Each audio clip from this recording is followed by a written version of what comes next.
Aki Danuwarta mulai membakar arang, lalu menaburkan kemenyan putih yang baunya cukup wangi, membumbung tinggi seolah membawa pesan doa ke para dangiang yang disembah Aki Danuwarta.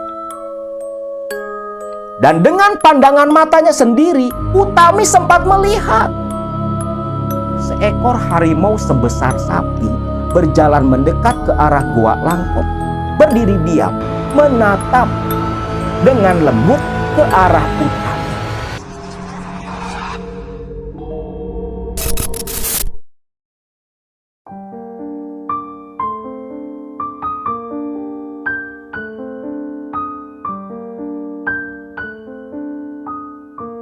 Assalamualaikum warahmatullahi wabarakatuh. Salam sejahtera buat semua Baraya KMS dimanapun kalian berada. Bulan Suro atau bulan Muharram dalam kalender Islam, disebut Suro dalam kalender Jawa, adalah bulan yang begitu disakralkan terkhusus di Pulau Jawa. Bulan yang sering dimanfaatkan oleh para pelaku spiritual untuk melakukan berbagai aktivitas yang berkaitan dengan keilmuan, ritual, dan sejenisnya. Bulan Suro bagi para pelaku pesugihan adalah salah satu momen di mana mereka menyerahkan tumbal kepada sosok jin atau anak keturunan iblis yang menjalin kontrak dengan mereka. Cerita nyata pada kali ini berasal dari daerah Cirebon, Jawa Barat, tentang seorang juragan kaya raya, bahkan paling kaya di desa tempat tinggalnya, yang ternyata sumber kekayaan yang tak pernah habis walau sampai 10 keturunan. Itu semua berasal dari sebuah ritual, sebuah perjanjian dengan bangsa siluman. Setiap tahun selalu saja ada yang mati di antara keturunan keluarga ini. Bahkan jarang yang sampai bisa hidup mencapai usia 50 tahun. Rata-rata anak keturunan dari si juragan ini hidupnya memang sejahtera, makmur, kaya raya, tetapi selalu mati di usia yang terbilang cukup muda. Kisah ini sendiri dibagikan oleh salah satu cucu dari si juragan yang berpuluh-puluh tahun berlari dari jerat tumbal yang mengikat dirinya sampai dia berpindah negara ke Singapura sana.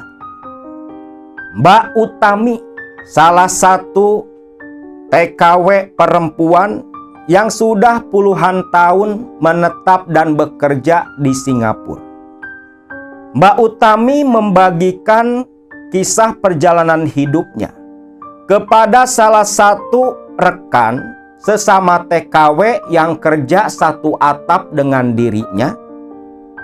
Dan rekan dari Mbak Utami ini membagikan kisah Mbak Utami ke Akang untuk dibagikan dan sebagai bahan wawasan untuk semua Baraya KMS dimanapun kalian berada. Namun sebelum masuk ke cerita, seperti biasa buat Baraya yang baru pada bergabung di channel ini, klik tombol subscribe, like, komen, dan share. Bagikan video-video di channel ini di media sosial kalian sebagai bentuk dukungan, bentuk syiar, agar lebih banyak orang yang paham dan mengetahui tentang sisi gelap dunia spiritual, agar mereka tak terjerumus ke jurang kegelapan. Terlebih lagi di zaman saat ini, para praktisi yang menawarkan pesugihan. Mereka sudah tak lagi merasa malu mempertontonkan dirinya sebagai budak-budak iblis. Mereka mencari pengikut, menawarkan kekayaan dengan cara yang begitu mudah, menjadi penyembah setan dengan begitu terbuka di kanal-kanal yang mereka miliki di berbagai aplikasi. Dan Baraya ketika membagikan video-video di channel ini di media sosial kalian, itu salah satu bentuk perlawanan. Di sini kita berperang dengan mereka, para praktisi yang sesat, yang berbondong-bondong mengumpulkan orang untuk menjadi teman mereka, teman majikan mereka di neraka. Dan kita melawan mereka dengan memberikan pengetahuan agar orang-orang tak sampai terjerumus seperti mereka yang sudah menjadi para pengabdi setan. Jangan lupa pula klik tombol loncengnya, biar Baraya semua tetap mendapatkan notifikasi video-video terbaru dari channel ini. Utami lahir di sebuah desa di Cirebon, Jawa Barat. Dia adalah anak ke-9, anak terakhir dari 9 bersaudara. Lahir dari pasangan Bu Asih dan Pak Nugroho. Bu Asih sendiri adalah anak perempuan dari orang tokoh terkenal, tokoh paling kaya raya di sana yang dikenal dengan nama Aki Danuwarta. Keluarga Bu Asih memang orang terkaya di daerah itu. Mereka mempunyai usaha toko emas dengan berbagai cabang di beberapa daerah seperti Cirebon, Indramayu, bahkan ada pula katanya di daerah Kuningan. Dan mempunyai toko sembako yang paling besar pula, terletak di pinggir jalan di dekat pasar di Cirebon kota. Kisah ini sendiri berlatar tahun 1980-an. Keluarga besar Aki Danuwarta memang begitu dihormati oleh warga sekitar karena kekayaannya yang memang berlimpah ruah. Di tahun 80-an, mobil yang merupakan kendaraan mewah dan termasuk barang langka yang dulu hanya dimiliki oleh segelintir pejabat serta aktris-aktris ibu kota. Tapi Aki Danuwarta memiliki mobil juga. Maka bisa kebayangkan kaya rayanya mereka seperti apa. Aki Danuwarta sendiri yang memang merupakan tokoh terpandang di desa itu. Bukan hanya terpandang disegani karena kekayaannya, tetapi Aki Danuwarta, dia merupakan seorang jawara pilih tanding. Di mana dulu sewaktu di masa mudanya, Aki Danuwarta ini mempunyai hobi berguru kepada orang-orang sakti, serta punya hobi sering mendatangi, mengunjungi tempat-tempat angker, tempat-tempat keramat di berbagai daerah, dari mulai ujung Kulon, Banten, sampai ke ujung Jawa Timur, ujungnya Pulau Jawa. Nih kayaknya semua tempat keramat di Pulau Jawa udah pernah disambangi oleh Aki Danuwarta. Namun yang sering dikunjungi di waktu-waktu tertentu, di bulan-bulan tertentu setiap tahun, itu adalah Gunung Salak. Seperti yang sudah Baraya semua ketahui, Gunung Salak, sebuah gunung yang dianggap sakral, keramat, bertuah, angker, dan gunung yang begitu indah pula di daerah Jawa Barat. Gunung Salak ini erat kaitan dengan sebuah kerajaan di masa lalu yaitu kerajaan Pajajaran. Di mana kerajaan Pajajaran menduduki kejayaan, mengalami masa kejayaan di bawah pimpinan Sri Baduga Maharaja Eyang Prabu Siliwangi Pamanah Rasa. Nah, Gunung Salak ini di antara ratusan tempat keramat, tempat angker, itu yang paling sering dikunjungi oleh Aki Danuwarta. Nah, satu ketika Utami yang memang sudah ditinggal mati oleh sang bapak sewaktu dia masih bayi. Dia ini berada dalam perawatan sang ibu serta kakek dan neneknya. Utami merupakan cucu terakhir dari Aki Danuwarta. Makanya Utami ini begitu disayangi oleh sang kakek. Aki Danuwarta ketika memasuki bulan Suro atau bulan Muharram, dia ini punya satu kebiasaan yang sudah bertahun-tahun dia lakukan. Ketika menjelang memasuki bulan Muharram, Aki Danuwarta sering mengadakan acara kendurian. Di mana dalam acara kendurian ini, Aki Danuwarta mengundang tokoh-tokoh berpengaruh di sekitar daerah tempat tinggalnya dan mengundang semua warga yang ada tinggal di desa itu. Dalam acara kendurian, Aki Danuwarta biasanya menyembelih seekor domba atau kambing yang dagingnya nanti dinikmati oleh semua orang yang hadir di acara kenduriannya. Nah, waktu itu Utami yang memang merupakan cucu terakhir Aki Danuwarta dan sudah ditinggal mati ketika bayi, yang tentunya perawatan dari Utami beralih ke tangan sang ibu beserta kakek dan neneknya. Utami ini begitu disayangi Aki Danuwarta. Nah, pada waktu itu siang hari, Aki Danuwarta di kediamannya terlihat begitu sibuk.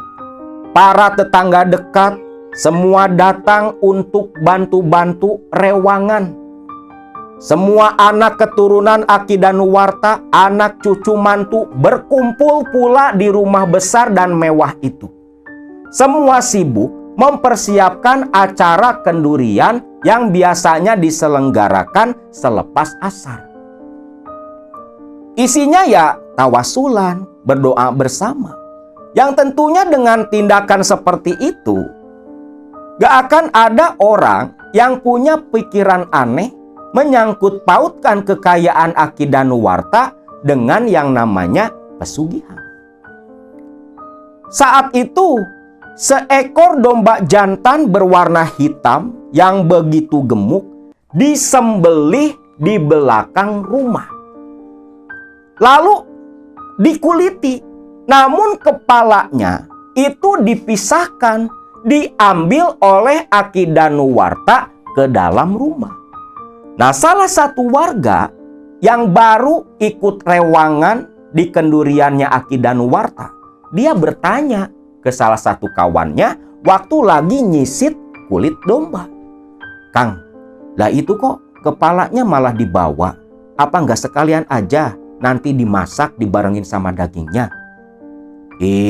Kamu mah baru ya ikutan rewang di sini. Memang sudah kebiasaan seperti itu. Mau berapa ekor domba pun yang disembeli, itu kepalanya memang suka dipisahkan.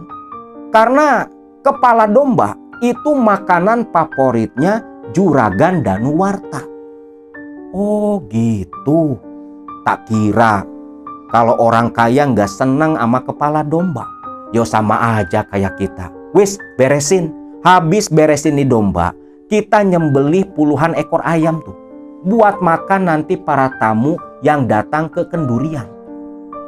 Nah, si orang itu pun kembali fokus menyelesaikan pekerjaannya.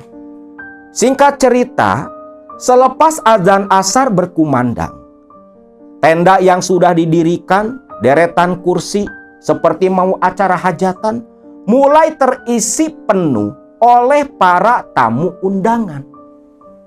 Lalu di sini, si sesepuh yang diundang oleh Aki Danuwarta memimpin acara tawasulan, berdoa bersama, dan selepas itu makan bareng menikmati hidangan yang disediakan Aki Danuwarta.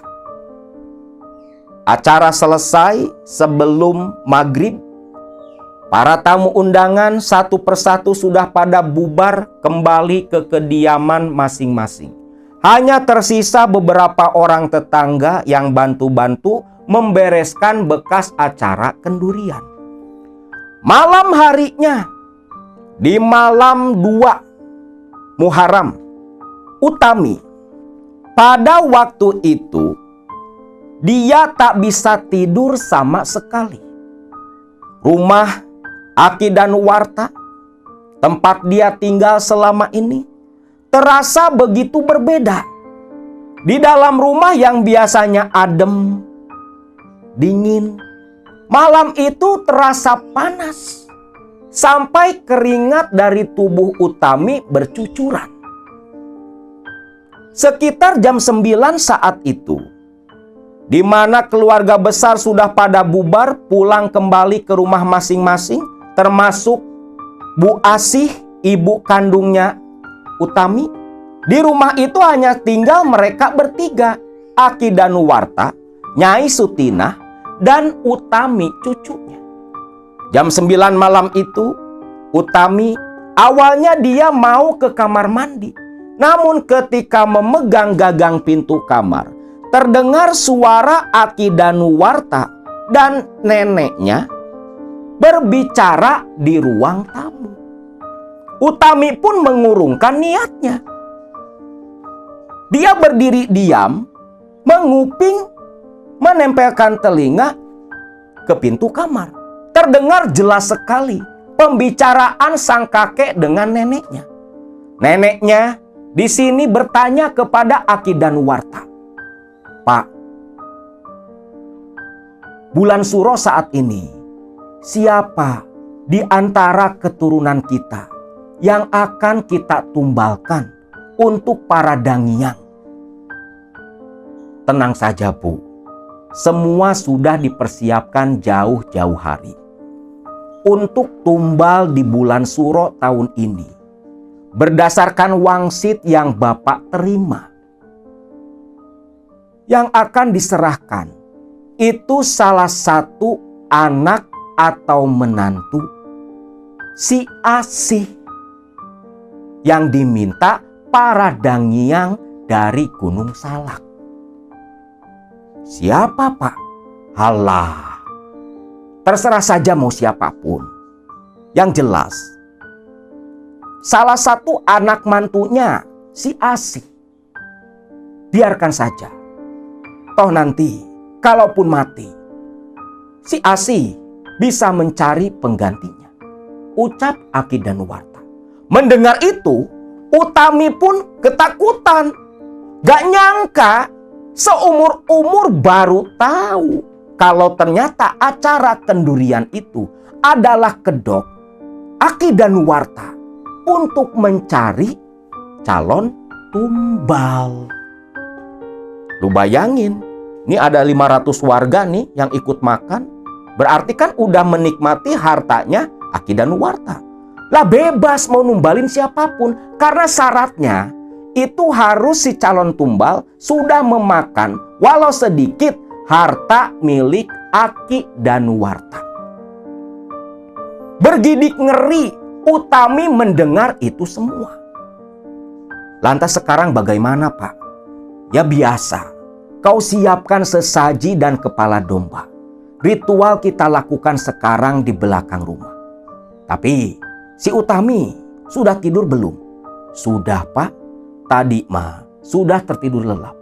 Dah, kau lihat kembali. Takutnya si Utami bangun, bisa menghambat ritual kita, ucap Aki Danuwarta. Nyai Sutinah menurut, lantas dia berdiri menuju ke kamar Utami. Utami buru-buru naik ranjang, lantas pura-pura tertidur lelap menutup tubuh dengan selimutnya. Terdengar pintu kamar yang terbuka. "Gimana, Bu?" "Wis, Pak, si Utami wis tidur. Ritual mau sekarang, Pak." "Yo sekarang, mumpung masih sore. Siapkan semuanya." "Baik, Pak," ucap Nyai Sutina, yang lantas menutup pintu kamar Utami kembali. Nah, Nyai Sutina dan Aki Danuwarta terdengar berjalan menuju ke arah belakang rumah. Utami mendengarkan semua. Dia awalnya mau mengintip aktivitas ritual sang kakek.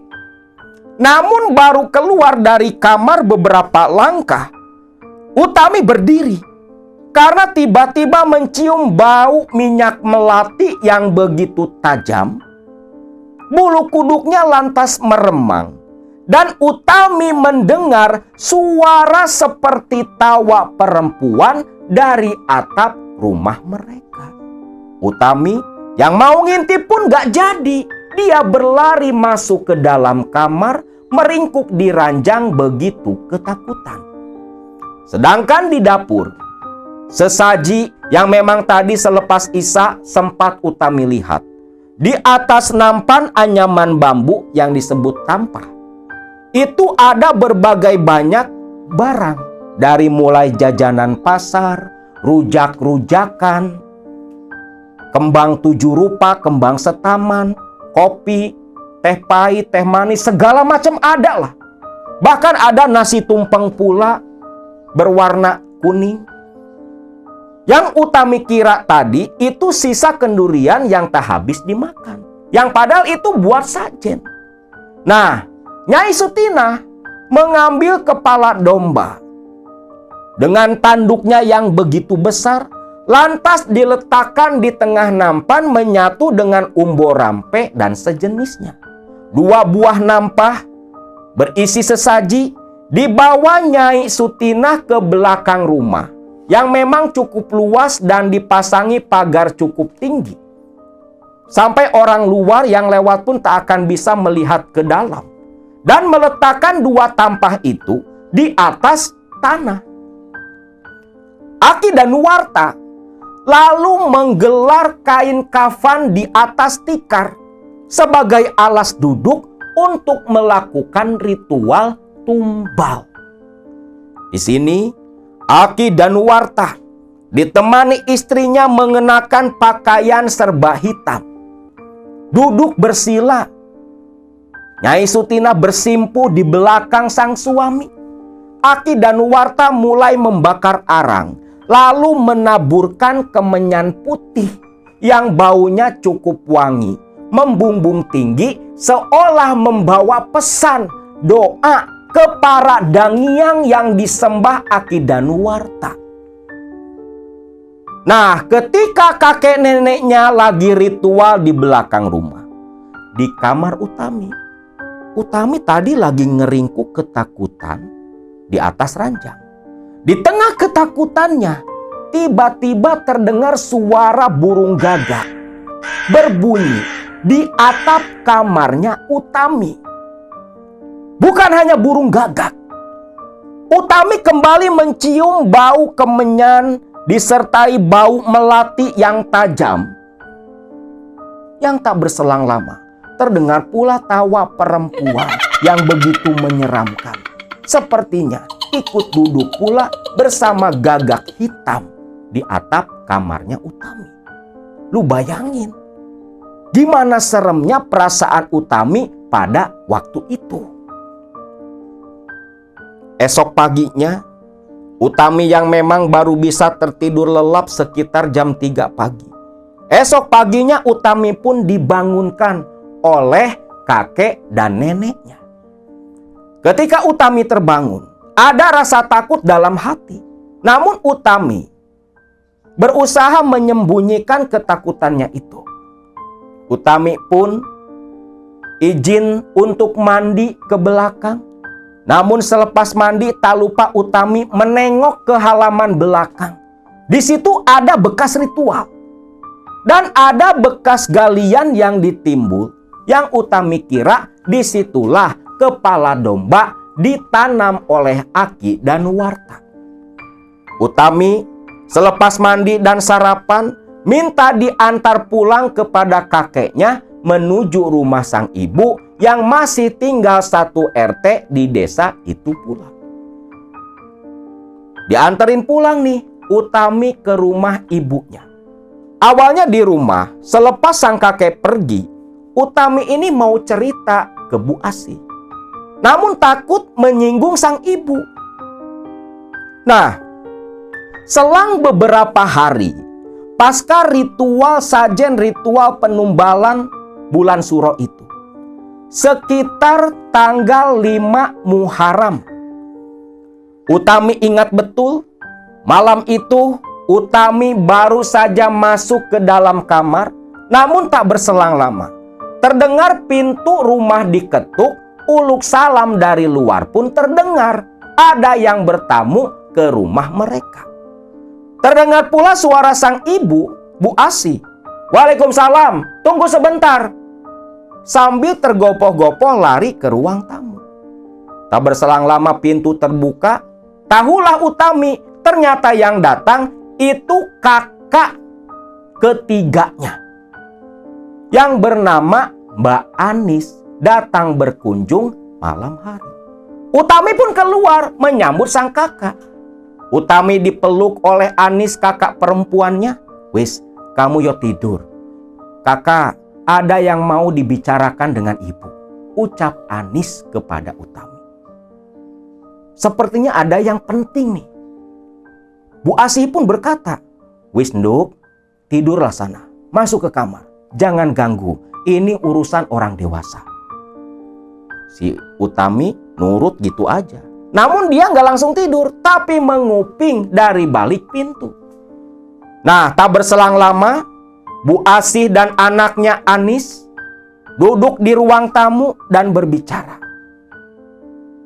Menurut cerita dari narasumber kita, malam ke-6 bulan Muharram itu, Anis berkata ke ibunya, "Bu, tolong Anis, Bu. Anis ketakutan." "Takut? Takut kenapa?" "Bu, sudah beberapa malam ini, hampir 3 malam berturut-turut, ada kejadian aneh di rumah, Bu." "Kejadian aneh? Aneh apa, Nis?" "Bu, di rumah ketika menjelang malam, hawanya itu beda, Bu. Terasa mencekam, angker, wingit, Bu. Ditambah lagi, Bu, setiap malam Anis seringkali melihat kelebatan bayangan hitam. Bahkan pernah pula Anis lihat ada kuntilanak nongkrong di atap rumah. Anis takut, Bu. Anis takut. Tiap malam Anis selalu mencium bau kemenyan, bau minyak melati, bau anyir, bau bangkai di kediaman Anis, Bu. Namun anehnya, Bu, itu semua hanya Anis yang merasakan. Kang Subarna, suamiku, hanya tertawa ketika aku bercerita. Kang Subarna tak mengalami hal apapun di rumah itu, Bu. Aku takut, Bu. Tolong aku, Bu. Aku ndak mau mati jadi tumbal, Bu." Utami di kamar ya terkejut dong. Kok bisa-bisanya Anis kakaknya itu bilang nggak mau mati jadi tumbal? Seolah di sini pesugihan yang dijalani Aki dan Nuwarta itu sudah diketahui oleh semua anak keturunannya. "Wis, kamu tenang, kamu tenang. Kamu menginap saja di sini. Suamimu kemana?" "Kang Subarna, sudah 2 hari ini. Dia lagi ke kota, Bu. Ada urusan pekerjaan." "Ya wis lah. Sekarang kamu ndak usah pulang. Nginap dan tinggal di sini saja sampai suamimu itu pulang ke rumah." "Baik, Bu," ucap Anis malam itu. "Tapi, Bu, aku takut. Aku takut jadi tumbal, Bu." "Tenang saja, Nis, tenang. Bukan giliranmu, bukan bagianmu mati di bulan Suro tahun ini." "Maksud ibu tahu siapa yang akan kakek tumbalkan?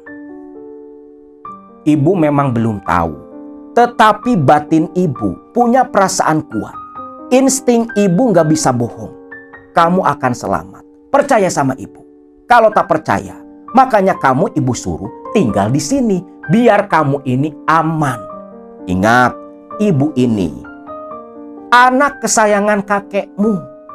Kalaupun misalnya betul kamu yang akan dijadikan tumbal, biar nanti ibu yang ngomong sama kakekmu itu. Ucap Bu Asih. Nah, selepas itu langsung sepi tuh. Sepertinya Asih dan Anis sudah masuk ke kamar untuk beristirahat. Utami pun tertidur begitu lelap.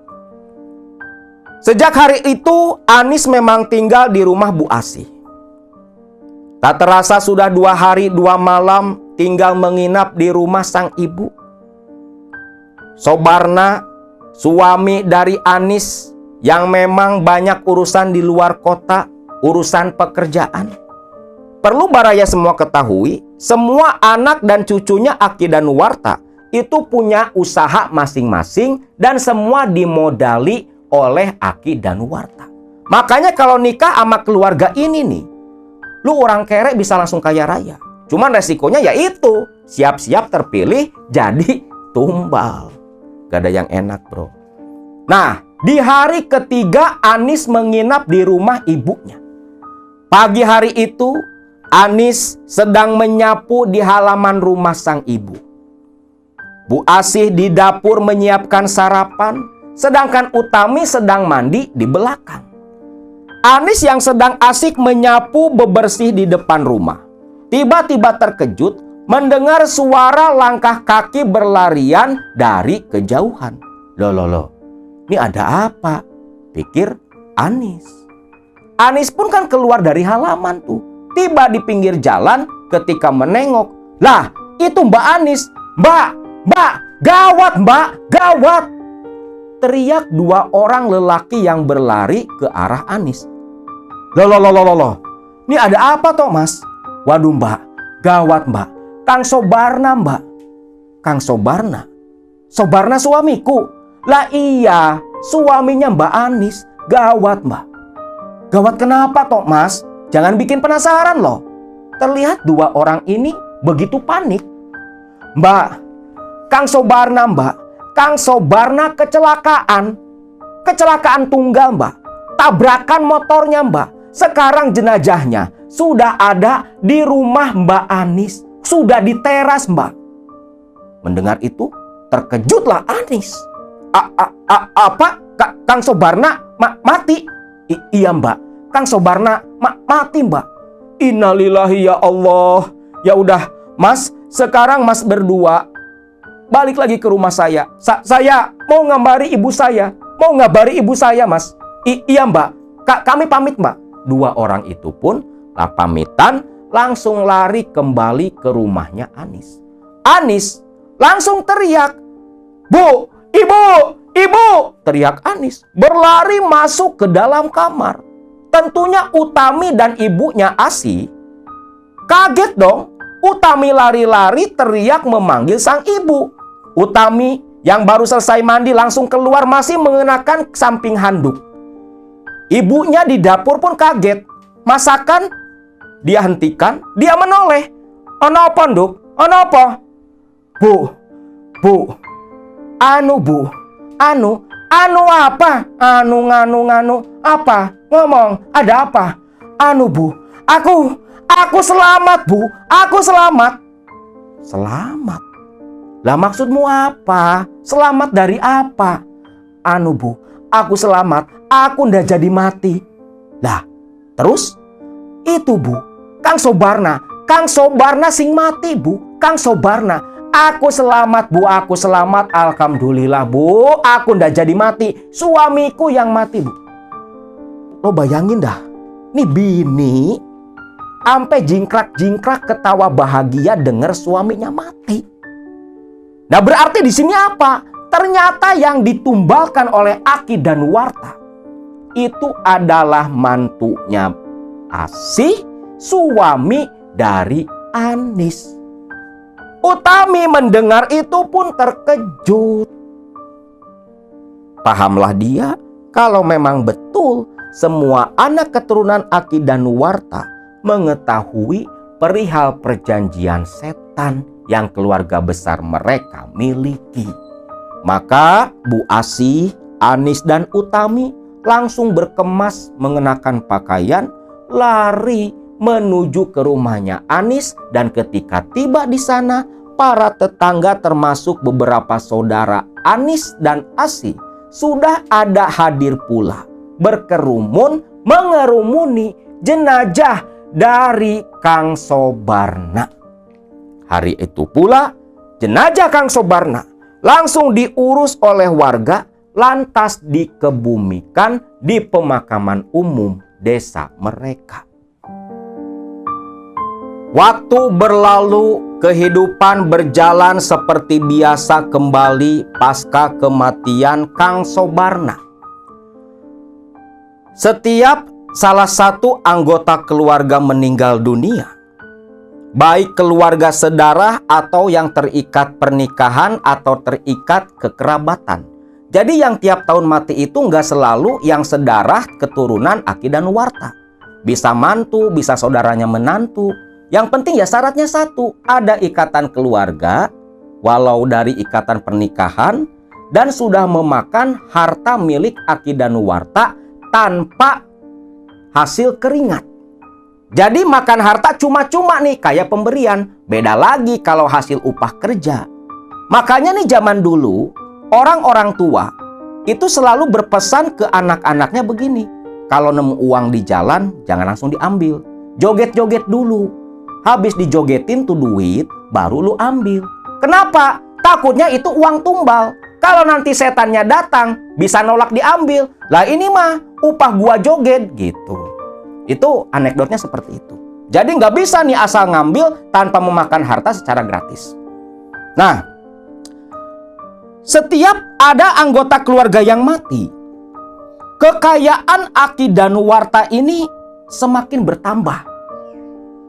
Bisa beli anu lah. Dan susah kalau mau disangka pesugihan. Karena kan semua punya usaha. Ada yang toko sembako lah, ada yang punya apalah. Semua ini nggak ada yang pengangguran, pada punya usaha masing-masing. Makanya nggak bisa asal dituduh. Ya mungkin walaupun sebagian orang ada yang curiga pula. Cuman mana ada yang berani ngomong langsung. Udah mah orang paling kaya di sana, jawara juga, pengaruhnya besar. Lah bisa-bisa kalau ada yang comel, ditebas seketika. Bisa mati tanpa kabar. Hilang aja tuh dari daerah sana. Nah, satu ketika Aki Danuwarta datang berkunjung ke rumahnya Asih. Nah, waktu itu Utami menginap di sana. Memang kebanyakan hari-hari Utami dihabiskan di rumah sang kakek. Utami ingat betul dia itu pagi hari lagi makan di dapur. Terdengar suara uluk salam. Assalamualaikum, Asih, Asih. Ibunya lantas berlari ke ruang tamu. Tak lama pintu dibuka, ternyata yang datang adalah Aki Danuwarta. Pakai sarung, pakai peci putih, pakai baju kampret, baju takwa, baju koko tuh. Warna putih pula. Dengan ciri khas selalu ada rokok seperti cerutu yang menggantung di sudut bibirnya. Sehat kamu sih? Yo sehat lah Pak. Ada apa? Tumben pagi-pagi gini Bapak datang kemari. Yo Bapak no perlu, ada perlu sama kamu. Lah si Utami mana? Utami lagi sarapan Pak. Bapak udah makan? Sudah. Bapak sudah makan tadi di rumah. Utami mau dipanggil Pak. Ya Islah ndak usah, biarin dia makan dulu. Ada yang mau Bapak bicarakan sama kamu. Ucap Aki Danuwarta. Aki Danuwarta pun duduk di ruang tamu, disuguhi kopi hangat oleh sang anak, oleh Bu Asih. Lantas di sini Aki Danuwarta berkata, "Sih, 2 minggu lagi itu masuk bulan Robiul Awal, bulan Mulud, bulan kelahirannya Kangjeng Nabi Muhammad Sallallahu Alaihi Wasallam. Lah, udah mau mulut lagi toh Pak? Ya iya, kamu ini loh masih muda kok pelupa. Bapak aja yang udah tua masih ingat sama kalender bulan kita. Lah terus ada apa Pak? Begini sih, kamu kan tahu setiap bulan Mulud Bapak ini berangkat ziarah ke Gunung Salak, ke Bogor. Nah maksud Bapak, Robiul Awal nanti Bapak mau ajak si Utami, mau tak bawa ziarah ke Gunung Salak. Loh, kenapa Utami Pak? Utami itu kan masih kecil. Ya ndak apa-apa. Itu pun bukan keinginan Bapak, tetapi keinginan para dangyang dari Gunung Salak. Bapak disuruh bawa anakmu itu. Utami itu kan cucu kesayangan Bapak. Dia harus ikut sama Bapak. Di sini Bu Asih awalnya mau menolak. Utami masih kecil loh, baru SD. Tapi ya jangan lu kira anak SD zaman dulu sama kayak anak SD sekarang. Anak SD tahun 80-an udah pada kumisan. Nah, waktu itu ya Utami pun ya udah perawakan ya udah kayak anak remaja lah. Tapi Pak, Asih itu masih kecil loh Pak. Ya enggak apa-apalah, kan bareng sama Bapak. Aman, Bapak jamin. Gak akan terjadi apa-apa sama Utami anakmu itu. Dia itu kan cucu kesayangan Bapak. Ya wis lah Pak, Asih tahu betul. Bapaknya ini keras kepala. Gak mungkin bisa ditolak keinginannya. Ya wis lah Pak, nanti kalau sudah mau berangkat ke sana, Bapak ya jemput aja si Utami ke sini, Pak. Sampai Mulud nanti, Utami tak suruh nginap di sini. Aku banyak kerjaan, Pak. Gak ada temen. Ya wis, gak apa-apa. Kalau gitu, Bapak pamit pulang dulu. Ucap Aki Danuwarta. Utami mendengarkan semua pembicaraan ibu dan kakeknya. Nah, selang 2 minggu kemudian, Aki Danuwarta sudah berpakaian rapi membawa tas pula. Datang menjemput ke rumahnya Asih, menjemput Utami. Waktu itu Aki Danuwarta memilih naik kendaraan umum. Gak menggunakan mobil pribadi kepunyaannya itu. Utami pun ya senang-senang saja dibawa kakeknya ke Bogor. Sekalian liburan dan belum tahu daerah Bogor seperti apa. Seperti gadis remaja pada umumnya, senang dong diajak pergi sama kakeknya. Di sini Utami pun dipersiapkan pakaian salin ganti dan sebagainya oleh sang ibu.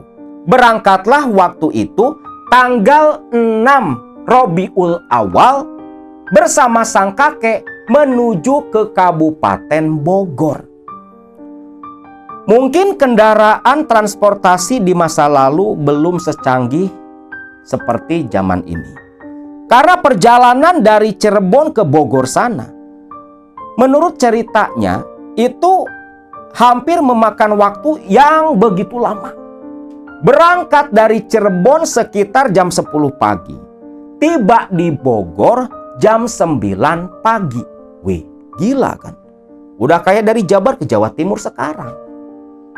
Hampir seharian, sehari 1 malam. Nah, tiba di Bogor, Utami tak lantas langsung dibawa ke tujuan ke Gunung Salak. Tanggal 7 udah di Bogor nih. Itu dibawa bermain dulu sama Aki Danuwarta, mengunjungi beberapa kenalannya. Banyak ternyata nih kenalan-kenalannya Aki Danuwarta. Yang rata-rata itu ya tokoh-tokoh. Tokoh ya tokoh kayak jawara, sesepuh gitu. Mungkin kenalan yang dulu bertemu Aki Danuwarta sewaktu muda ketika menekuni hobinya berguru ke orang-orang sakti dan mendatangi tempat-tempat keramat.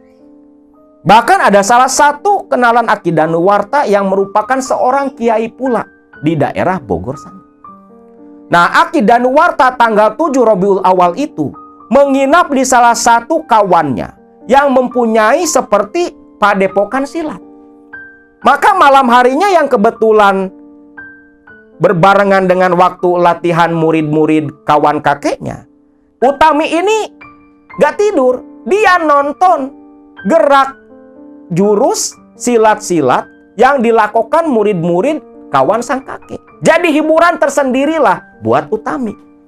Nah, barulah esoknya tanggal 8 pagi-pagi langsung menuju ke daerah Kampung Tepos. Kampung Tepos, Desa Sukaharja, Kecamatan Cijeruk, Kabupaten Bogor. Di mana yang dituju oleh Aki Danuwarta adalah sahabat dekatnya yang tinggal di Kampung Tapos bernama Abah Ano. Abah Ano ini bisa dibilang sesepuh lah di Kampung Tapos itu. Berangkat nih dari rumah kawannya menuju Kampung Tapos, ya itu paling cuman makan waktu sekitar 1 jaman lah. Tiba di sana di Kampung Tapos di lereng Gunung Salak, Abah Ano menyambut baik kedatangan sahabatnya itu dan bertanya, "Lah, Nu, ini sopo?" Ternyata bukan asli Sunda nih si Abah Ano, karena bahasanya campur Jawa. "Lah ini toh, ini cucuku, cucu terakhirku, cucu kesayanganku.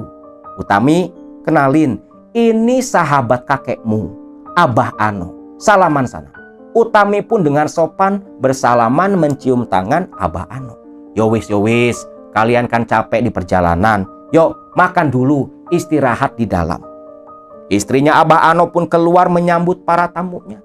Begitu senang terlebih melihat ada anak kecil, gadis remaja seperti Utami. Yang memang Utami ini orangnya cantik. Nah, di sini dijamulah Aki Danuwarta dan Utami cucunya. Dalam perjamuan ini Abah Ano pun bertanya, "Lah, memang sudah waktunya toh datang ke Gunung Salak?" "Iya, No, sudah waktunya. Beberapa minggu lalu aku dapat wangsit, disuruh bawa cucuku ini. Entah apa maksudnya aku pun tak tahu. Yang jelas nanti cucuku ini akan menemaniku tirakat di Goa Langkop." "Yakin kamu, Nu?" "Yakin. Ini memang wangsik dari para dangiang Gunung Salak. Gak bakal salah." "Ya wis lah, karepmu baik. Mau jam berapa kita menuju ke Goa Langkop?" "Nantilah seperti biasa. Maghrib kita berangkat dan sudah tiba di sana." Abah Ano pun mengangguk saja. Utami ya hanya mengikuti, dia kan gak tahu apa-apa. Singkat cerita, Utami pun istirahat di rumahnya Abah Ano. Dan ketika menjelang maghrib, Abah Ano, Aki Danuwarta sudah bersalin pakaian layaknya para jawara, memakai baju serba hitam dengan ikat kepala. Terlebih Abah Ano, di sabuknya terselip pula sebatang golok, serta membawa berbagai macam sesajen pula. Sepertinya mereka mau ziarah ke Goa Langkop. Berangkatlah nih Abah Ano, Aki Danuwarta beserta cucunya Utami berjalan kaki menuju Goa Langkop.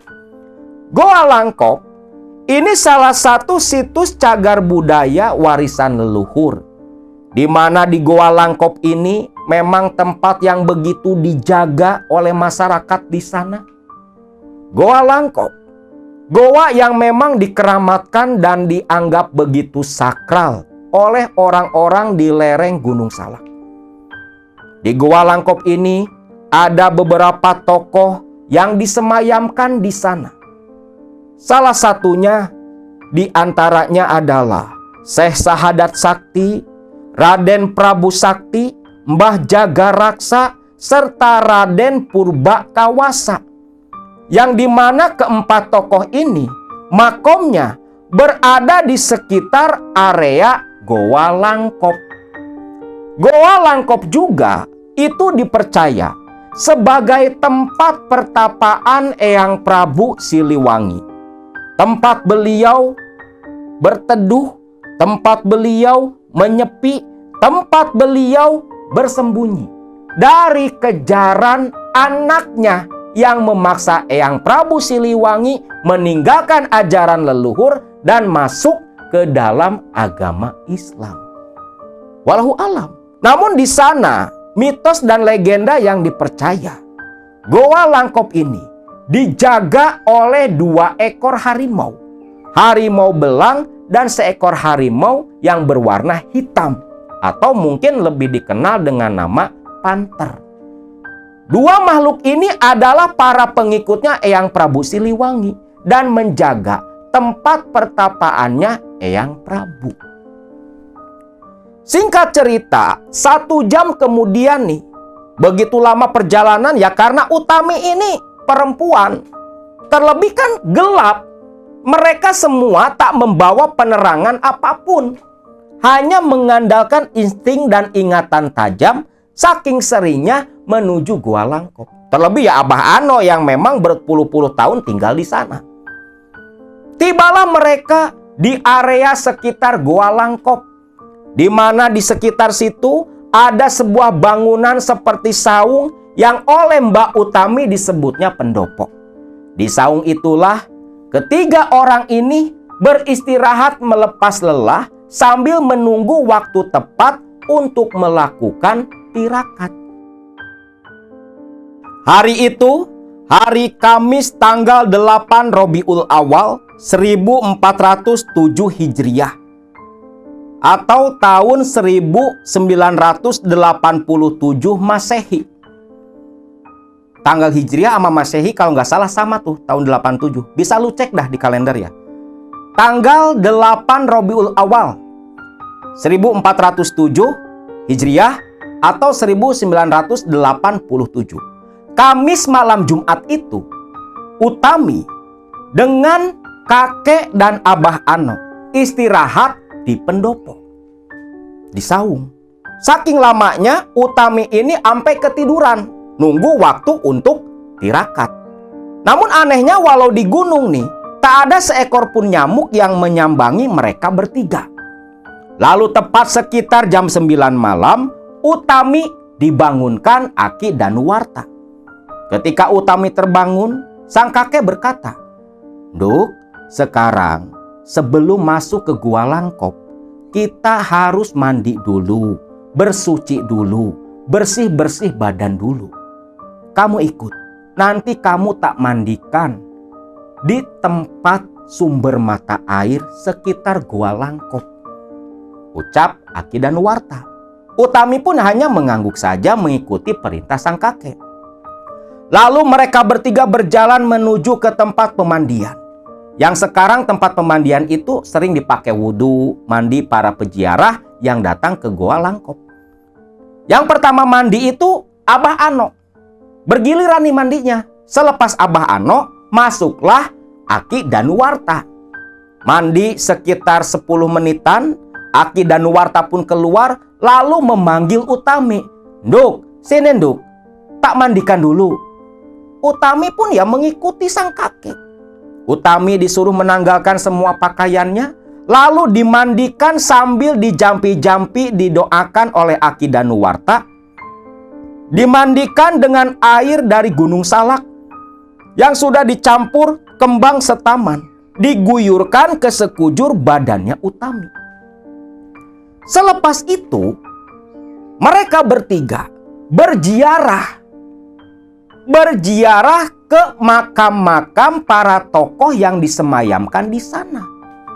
Berziarah ke Raden Prabu Sakti, lalu ke Raden Purbakawasa. Semua dijarahi satu persatu tak terkecuali. Selepas itu sesaji yang dibawa itu diletakkan di sebuah batu yang katanya adalah singgasananya Prabu Siliwangi. Katanya tuh menurut kepercayaan di sekitar Gua Langkop. Lokasinya dekat sama gua. Selepas meletakkan sesaji di situ, membakar kemenyan, lalu Utami dibawa berjalan menuju ke Gua Langkop. Gua Langkop ini sebenarnya bukan goa lah. Kalau gua itu kan menjorok ke dalam, panjang gitu seperti lorong. Ini enggak. Jadi Gua Langkop ini seperti lekukan di bawah batu. Jadi ada batu besar seperti kanopi. Nah, di bawah batu inilah yang disebut Gua Langkop tempat orang-orang berziarah, tirakat, seperti di masa lalu. Dan di situ pula konon katanya Eyang Prabu Siliwangi pun melakukan pertapaan dan tirakat, menghindar menjauh dari kejaran anaknya. Menghindar menjauh di sini bukan karena takut loh, tapi menghindari pertumpahan darah. Jangan salah paham. Lah, masuklah nih. Aki Danuwarta pun menggelar tikar yang dia bawa dari rumah Abah Ano. Sedangkan Abah Ano duduk menunggu di pendopo, di saung. Tikar digelar, sesaji lain pun diletakkan pula di sana. Aki Danuwarta lalu membaca doa. Doa itu ditiupkan ke air putih, lantas diminumkan ke Utami. Utami menenggak habis air putih dalam gelas itu. Aki Danuwarta hanya tersenyum melihat sang cucu meminum habis air doa. Lantas dia membakar arang yang sudah memang dibawa ke sana. Ketika arang membara, kemenyan pun mulai dibakar. Aki Danuwarta memulai duduk bersila, membaca jampi-jampi mantra yang dia punya, dan memulai tirakat di Goa Langkop. Sedangkan Utami hanya duduk selonjoran di samping tubuh kakeknya. Pandangan matanya menatap ke sekeliling area Gua Langkop yang begitu gelap gulita. Suasananya begitu hening. Namun dalam keheningan itulah, di malam pertama tirakatnya Aki Danuwarta, Utami melihat ada kelebatan bayangan yang melompat di kegelapan begitu besar. Tak berselang lama, dari atas atap Gua Langkop terdengar suara auman harimau yang begitu menakutkan. Utami lantas meringkuk memeluk tangan sang kakek, gemetar ketakutan. Tapi kakeknya seperti batu, hanya duduk sila diam seolah tak bernyawa. Pertanda kalau Aki Danuwarta masih hidup itu hanya dari deruk napas dan gerakan dada. Anehnya di sini, ketika memeluk tangan Aki Danuwarta, Utami yang tadinya ketakutan, itu rasa takutnya hilang, berubah tenang, dan justru malah merasa nyaman. Dan dengan pandangan matanya sendiri, Utami sempat melihat seekor harimau sebesar sapi berjalan mendekat ke arah Goa Langkop, berdiri diam, menatap dengan lembut ke arah Utami. Singkatnya, Utami pun tertidur lelap. Esok paginya terbangun, mandi, makan dengan makanan yang dibawa oleh istri Abah Ano. Malam harinya kembali ikut tirakat dengan Aki Danuwarta. Yang selama 3 hari 3 malam Aki Danuwarta ini gak pernah bergerak dari tapaknya. Dan selama 3 malam berturut-turut Utami melihat berbagai fenomena. Penampakan-penampakan makhluk tak kasat mata. Dari mulai sosok kuntilanak, pocong, gendruwo, buto ijo. Namun anehnya, walau mereka muncul, tak ada yang berani mendekat ke arah Utami dan Aki Danuwarta. Mereka hanya berdiri di kejauhan menatap ke arah Utami seperti menatap sebuah hidangan. Waktu berlalu, sampai akhirnya tepat di tanggal 11 Rabiul Awal, Aki Danuwarta pun menyelesaikan pertapaannya. Selepas selesai melakukan pertapaan, di malam 12-nya Aki Danuwarta kembali mandi di sumber mata air sana, sekaligus memandikan kembali Utami. Di malam ke-12 ini, di mana tanggal 12-nya terlahirlah Rasulullah Shallallahu Alaihi Wasallam pada hari Senin tahun Gajah. Nah, besoknya tanggal 12 pulanglah mereka dari rumah Abah Ano, kembali pulang balik ke Cirebon sana. Nah, selepas pulang ke Cirebon, Utami kan cerita nih ke ibunya apa yang dia lakukan, dia alami bersama sang kakek ketika tirakat dan ziarah di Gunung Salak. Ibunya tak memberi tanggapan, hanya sesekali mengangguk dan tersenyum saja. Hari berlalu, bulan berganti. Masih di tahun 1987. Tepat memasuki bulan Agustus 1987 atau bulan Muharram 1408, terjadi kembali peristiwa berdarah di keluarga besar Utami. Seperti biasa, menjelang bulan Suro, bulan Muharram, Aki Danuwarta ini kan kendurian, nyembelih kambing atau domba. Nah, waktu itu yang disembelih gak kepalang 7 ekor. Domba disembelih untuk hidangan kendurian. Warga kampung ya gotong royong, datang rewangan, makan enak dong. Nah, selepas selesai acara kendurian kan makan-makan, warga bubar. Seperti dulu, Utami kembali menyaksikan, namun waktu itu Utami melihat sendiri di mana Aki Danuwarta beserta istrinya, Nyai Sutina, membawa sesaji dan 7 kepala domba ke belakang rumah untuk dirituali. Lalu ke-7 kepala domba itu ditanam di belakang rumah pula. Kebayang tuh, entah sudah berapa puluh kepala domba ditanam di halaman belakang. Dan selepas ritual itu, selang beberapa hari kemudian, bencana terjadi di mana salah satu adik dari Bu Asih, paman dari Utami, mati mengenaskan. Mobil yang dia kendarai tabrakan. Jenazahnya hancur, hampir tak terkenali. Hampir tak dikenali. Darah bersimbah menutup sekujur badan. Bahkan dari setiap lubang di tubuhnya, darah tetap mengucur ketika jenazah dimandikan. Bahkan kain kapan putih yang dikenakan berubah warna kemerahan akibat rembesan darah yang tiada henti. Jenazah sang paman dari Utami ini yang mati dijadikan tumbal oleh Aki Danuwarta dikuburkan dengan kondisi kain kapan berlumur darah begitu mengenaskan.